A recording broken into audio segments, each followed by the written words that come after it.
Welcome to YOUCANIC. Today here on YOUCANIC we're going to go over how you replace your lift strut for the hood on your 2012 Toyota Camry.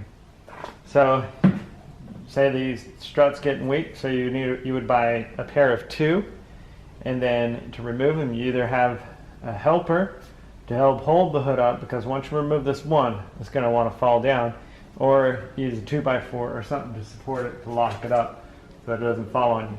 So what you do is you take a small screwdriver and then you just pop the clip up a little bit and then pull it off. You do the same thing on the bottom. There you go. And that's how you remove the lift strut. And see, without the pressure of the hood itself, it doesn't want to stay down. So that's why it's optional, or the best is to do it with it raised all the way up, because your new one's going to come raised all the way up.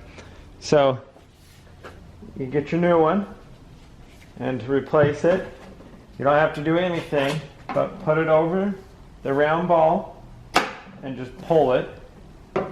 And then this one,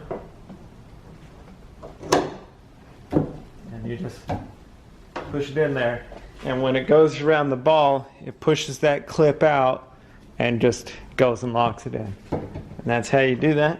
And then once you got them both replaced, then you would just double check that it holds your hood up and that everything functions correctly.